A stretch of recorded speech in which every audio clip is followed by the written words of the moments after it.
세상에서 죽음만큼 공평한 것이 없습니다. 남녀노소, 빈부귀천, 유식, 무식, 동양서양 가릴 것 없이 사람은 다 때가 되면 죽기 때문입니다.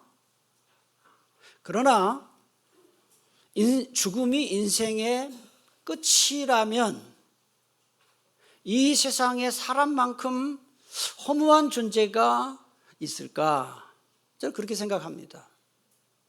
식물이나 동물과는 달리 사람은 이 짧은 한평생 사는 동안 참 고통이 많습니다.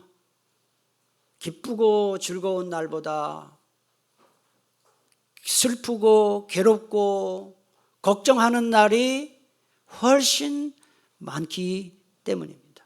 그래서 죽음으로 인생이 진짜 끝나는 것이라면 우리나라 옛날 어르신들이 즐겨 부르던 노래가 있잖아요.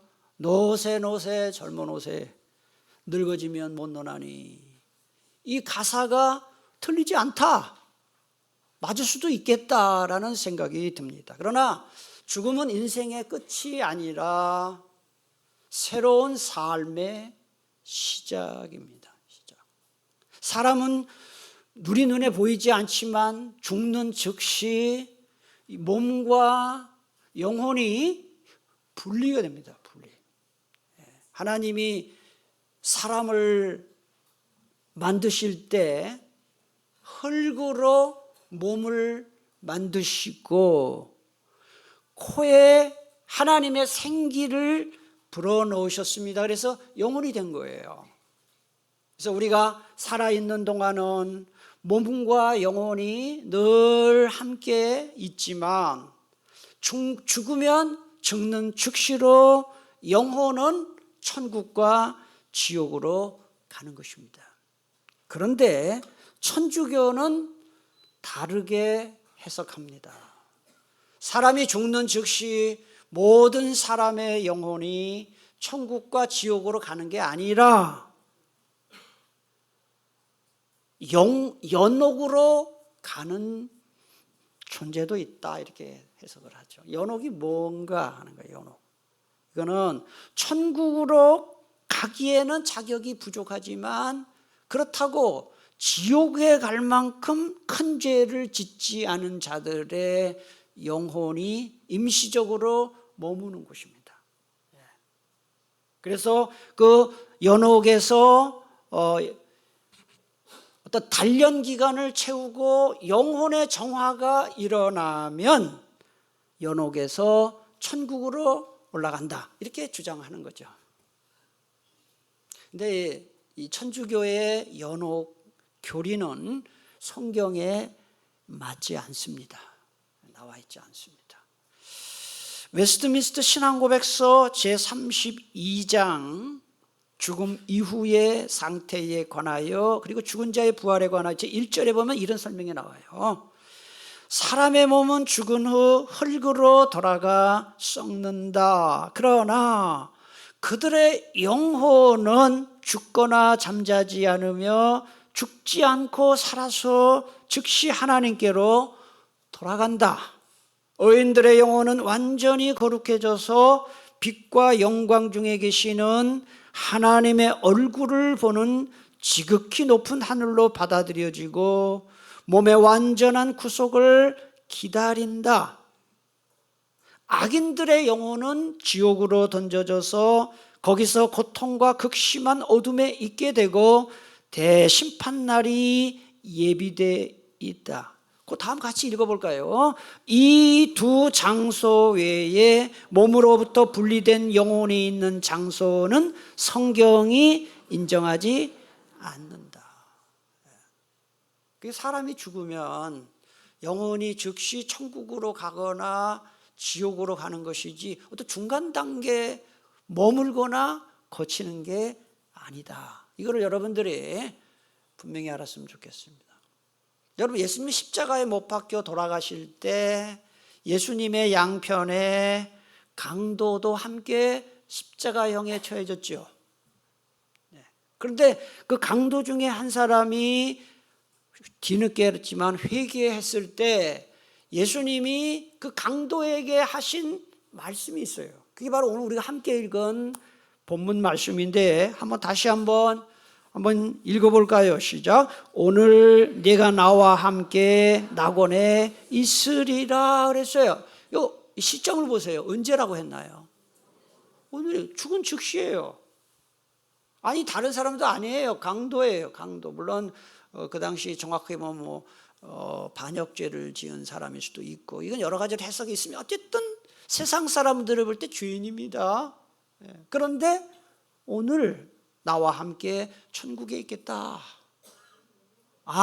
사람이 죽으면 영혼이 바로 천국 가거나 지옥으로 가는 거구나 하는 것을 알 수 있어요. 그래서 우리가 그리스도인들이 장례식장에서 장례를 치를 때 보면은 찬송을 불러요. 고인의 영혼이 천국에 가는 것을 축복하는 의미가 있다. 그렇게 아셔야 됩니다. 평생 신앙생활을 잘하신 믿음 좋은 어머니가 이제 임종을 앞두고 있었습니다. 그러니까 어머니가 이제 돌아가실 때가 되니까 가족들이 다 자녀들이 빙 둘러서 이제 누워 있는 어머니를 이제 바라보고 있었습니다. 그때 이 어머니가 작별 인사를 하는 거죠.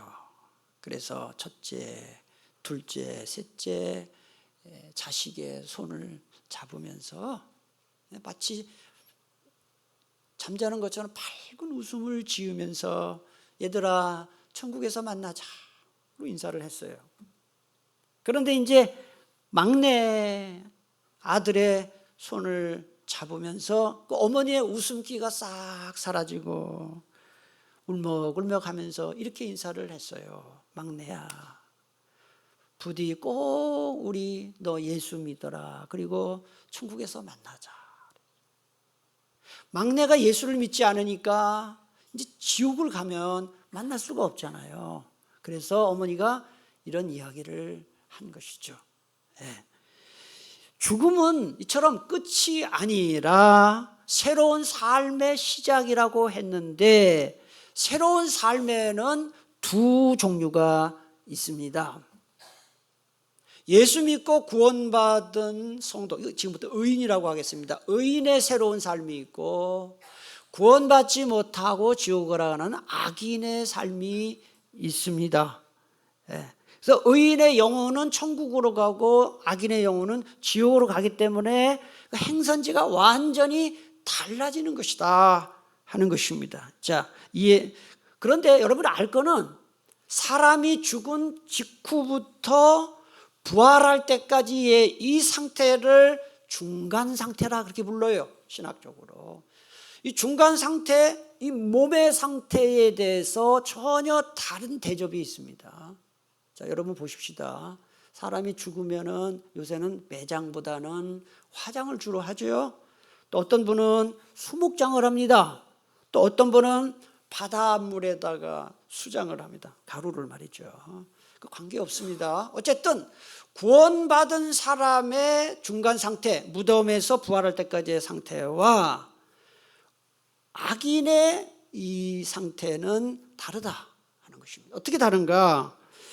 웨스트민스터 대요리 문답 제86문답에 이렇게 나와요. 잘 보세요. 그들 의인들의 몸은 죽음 가운데서도 계속 어떻게 되어 있다고 했나요? 여러분 처음 아는 사실일 수 있어요. 죽고 나면 그냥 끝이다 이렇게 생각하지만 그 시신도 여전히 그리스도와 연합되어 있고 마지막 날 그들의 영혼과 다시 결합할 때까지 그 다음에 중요한 얘기가 나옵니다. 같이 읽을까요? 침상에 있는 것처럼 무덤 속에서 쉽니다. 반면 악인들의 몸은 부활과 대심판의 날까지 감옥에 갇힌 것처럼 무덤에 갇혀 있습니다. 이렇게 설명을 해요. 그러니까 의인의 죽음, 성도의 죽음은 어떤 의미가 있느냐? 그 시신이지만 죽은 몸을 예수 그리스도께서 귀히 여기신다. 성도들에게 죽음은 이 세상의 모든 고통으로부터의 해방이요 쉼이에요. 그래서 부활할 때까지 휴식을 취하는 의미를 갖고 있습니다. 소멸이 아니라 자는 것이다. 그래서 성경에서는 의인들의 죽음을 잔다 그렇게 표현합니다.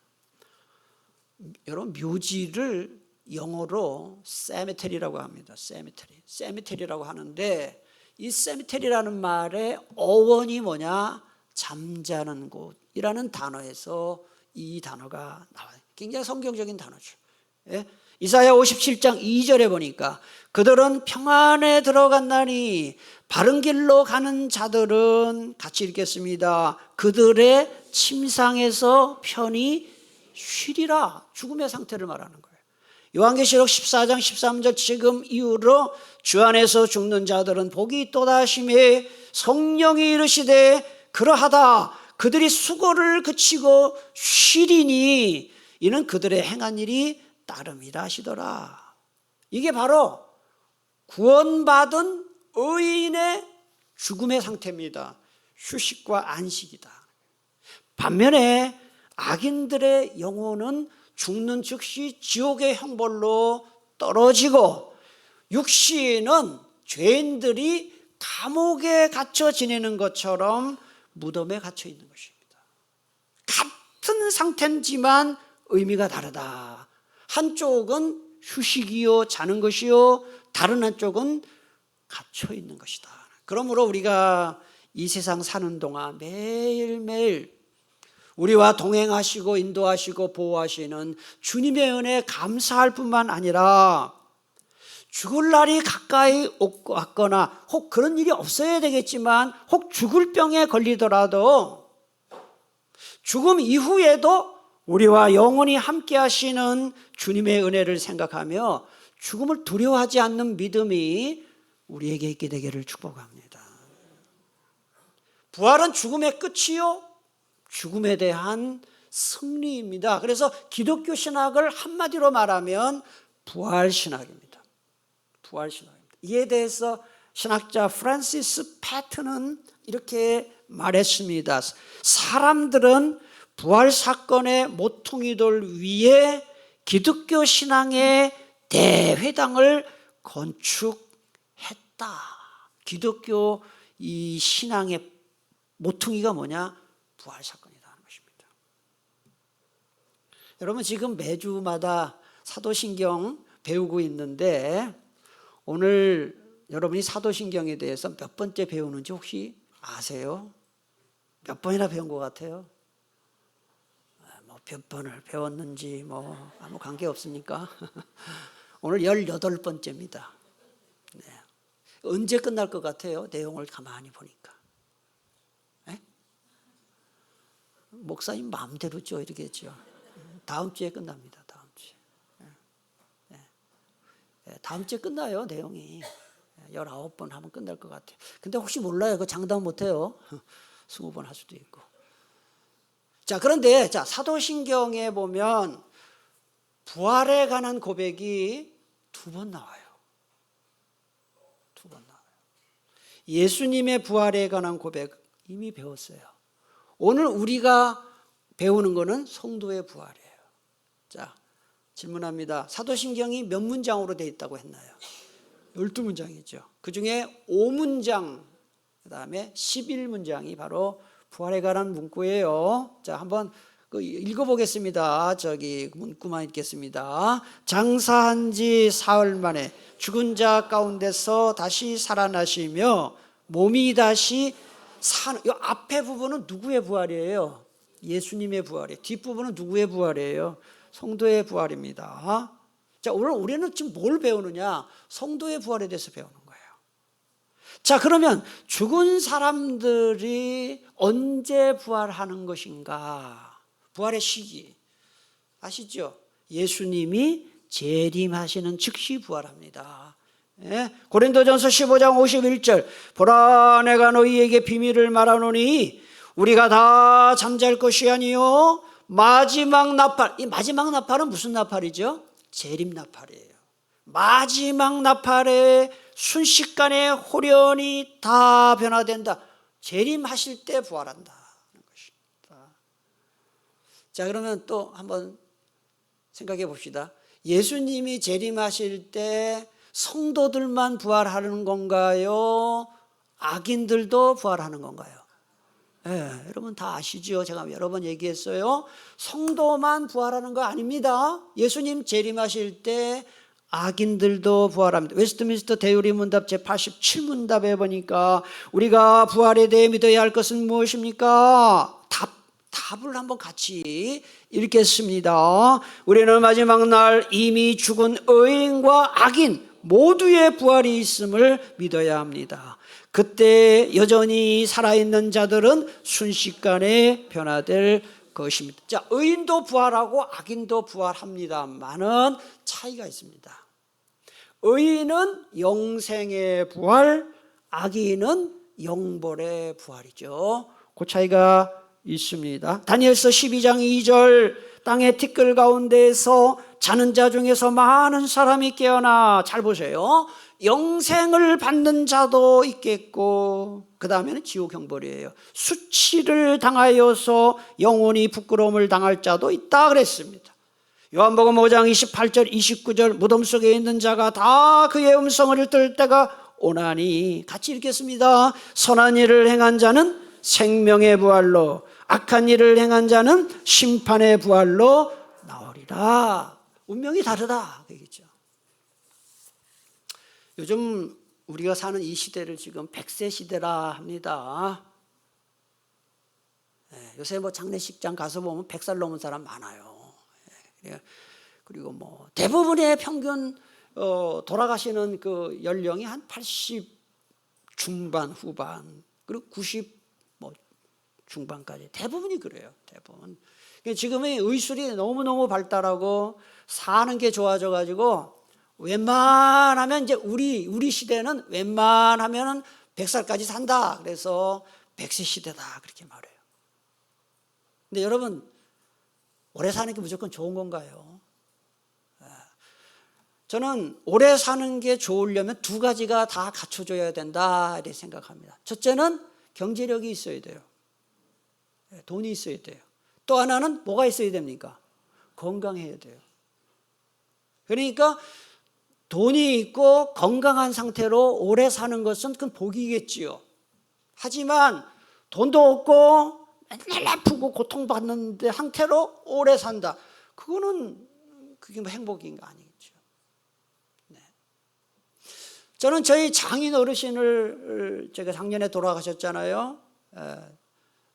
우리 장인께서 얼마나 건강하게 정정하게 사셨는지, 칠순 때, 70대 칠순 때 설악산 대청봉을 올라가셨어요. 그래서 우리 칠순이다, 다 우리 기념으로 대청봉 가자 그래가지고, 그래서 우리 뭐 자식들 3남매, 배우자까지 다, 그 다음에 우리 손주들까지 다 대청봉 올라갔어요. 근데 그때 아버님이 70이었는데, 그거 올라가는데 그때 제가 40대 초반이에요. 저하고 손 아래 동서도 있어요. 저보다 1살 많은데 우리 올라가는데 너무너무 힘든 거예요. 그래서 아버님 이렇게 힘들게 산에 가서 뭘 하나로 막. 근데 아버님은 그때도 70대에도 그냥 지게 지고 사위들 배낭까지 아버님이 지게 해주고 그래. 내가 생각해, 맞다. 나도 칠수는 대청봉에서 내가 해야 되겠다. 그때는 뭐 여름인가 그래서 뭐 가는 거 안 가는, 나는 칠순 대청봉 K까지 지고 올라오게 그래. 손주들에게 자식들한테 해야 되겠다.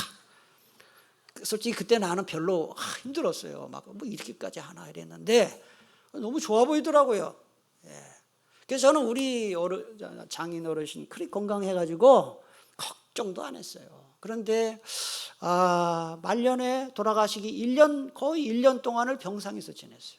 그 대청봉에 70대 그렇게 지게지고 올라가신 어르신인데 그런 걸 보면서 야, 이게 참 건강은 아무나 장담을 못하는구나. 이게 오래 사는 게 이게 참 꼭 복은 아니겠다라는 생각을 하게 되었어요. 근데 여러분 부활도 그래요. 부활도 다시 사는 게 무조건 복이냐? 그렇지 않아요. 어떤 사람에게는 복이지만 어떤 사람에게는 저주와 형벌일 수가 있다 하는 것입니다. 그래서 우리가 여러분 지옥 형벌을 받는데 너무 고통스러우니까 죽고 싶어. 죽을 수도 없어요. 그 얼마나 그게 저주여 형벌입니까?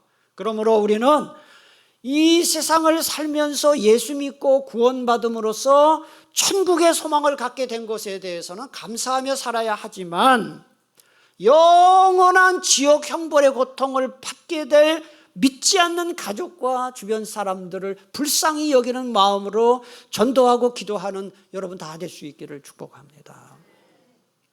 부활에는 순서가 있습니다.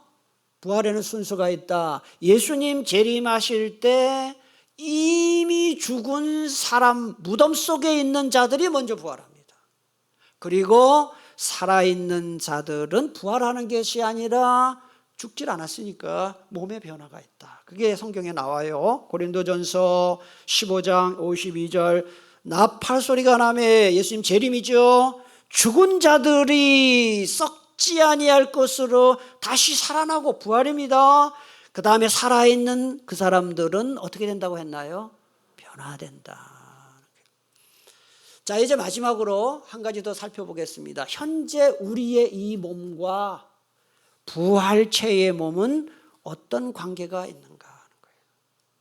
현재의 몸과 우리가 부활할 때의 몸이 관계가 있는가 전혀 없는가, 이 문제를 말씀드리겠습니다.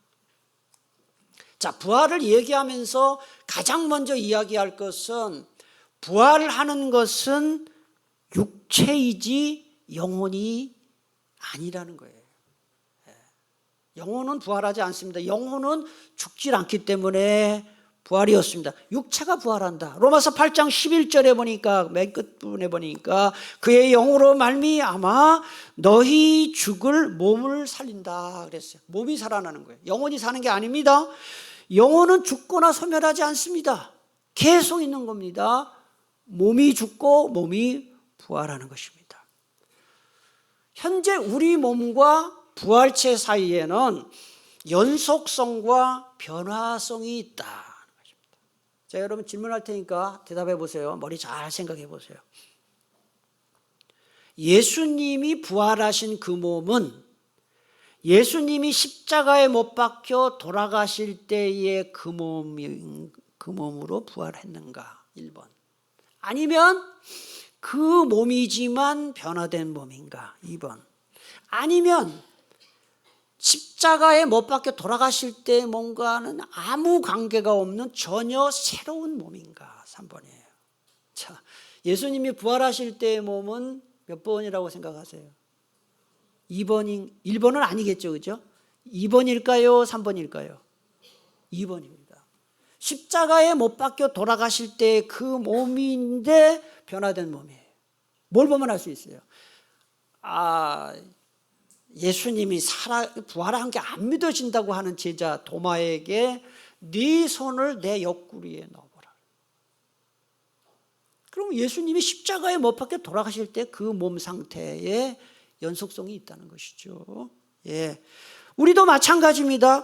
지금 우리가 갖고 있는 이 몸과 부활할 때의 몸이 만약에 전혀 관계가 없는 몸이라고 한다면 그건 부활이라고 하면 안 됩니다. 창조라고 해야 되죠. 그렇지 않습니다. 연결이 있다. 연속성이 있다. 그래서 네덜란드 신앙고백서 제37조에 보면 이렇게 가르칩니다. 한번 전문을 읽어보겠습니다. 시작. 이 내 육신이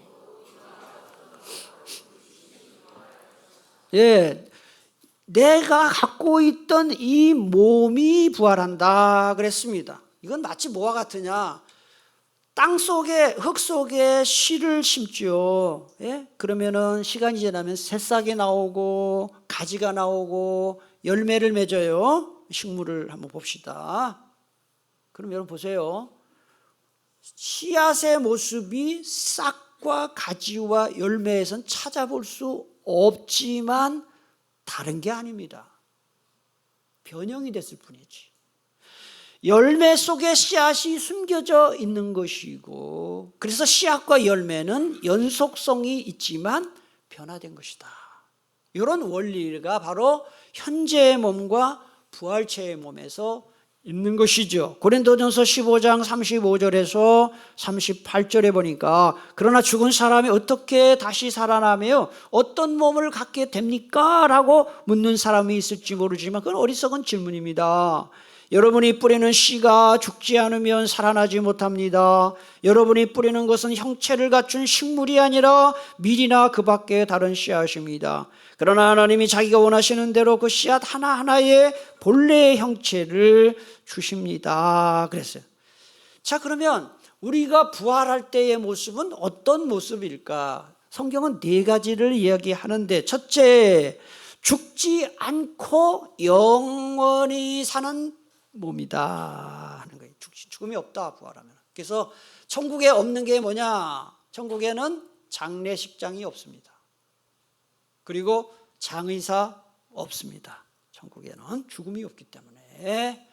두 번째로는 영광스러운 몸으로 부활한다. 이거는 부활하신 예수님처럼 사망의 권세를 극복한 영광스러운 몸이죠. 이에 대해 하이델베르크 유리문답 57문답 이렇게 말합니다.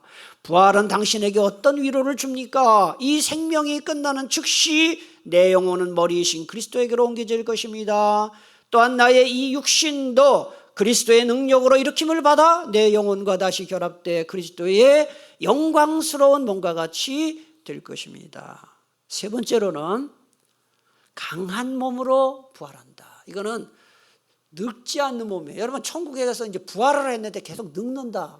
그건 아니죠. 늙지 않고 장애가 없고 병들지 않는 건강한 몸으로 부활합니다. 그래서 천국에는 또 뭐가 없냐? 의사 없습니다. 약사 없습니다. 병원 없습니다. 약국 없습니다. 제약회사가 없습니다. 예, 아시겠죠? 네 번째로는 신령한 몸입니다. 죄 지을 가능성이 전혀 없는 몸. 여러분의 성경 실력을 한번 체크해 보세요. 하나님이 아담을 에덴 동산에 두셨는데 아담의 이 몸은, 아담의 존재는 죄 지을 가능성이 있는 몸이었나요? 죄 지을 가능성이 없는 몸이었나요? 있는 몸이었어요. 하나님이 아담과 하와를 지으실 때는 죄 지을 가능성이 있는 몸으로 지으셨어요. 그러나 부활할 때는 죄 지을 가능성이 전혀 없는 몸으로 부활합니다. 그 다음에 공간의 제약을 받지 않고 이동할 수 있는 몸이고, 그 다음에 장가가거나 시집가지 않는 몸이에요. 부활체는 성경에 그렇게 나와요. 마지막으로 또 한 가지 제가 질문을 해볼 테니까 잘 대답해 보세요. 여러분, 천국 가면은 우리가 알아볼 수 있을까요? 없을까요? 잘 생각해 보세요. 여러분, 저하고 천국 가서 목사님, 권사님, 이렇게 될까요? 아니면 처음 뵙겠습니다. 이렇게 될까? 또 하나, 천국에 가면, 부활체로 가면은 가족 관계는 지금처럼 유지가 될까 안 될까 하는 것입니다. 자, 잘 보세요. 여러분, 천국 가서 알아보면 좋겠어요? 좀 몰랐으면 좋겠습니까?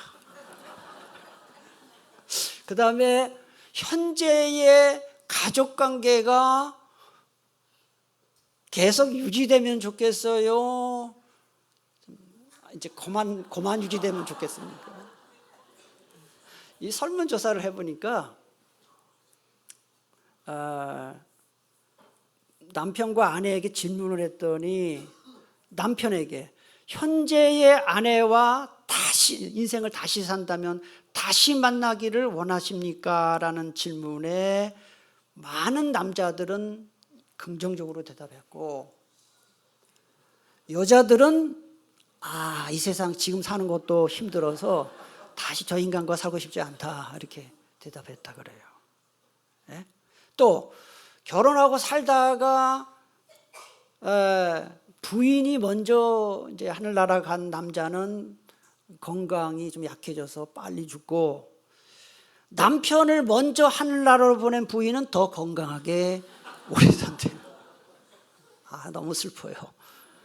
어쨌든 제가 그건 좀 관계는 없는데, 천국 가면 현재 가족 관계가 유지될까 안 될까 하는 거죠. 자, 이거요, 성경에 명확하게 나와 있지는 않지만 힌트가 나와요.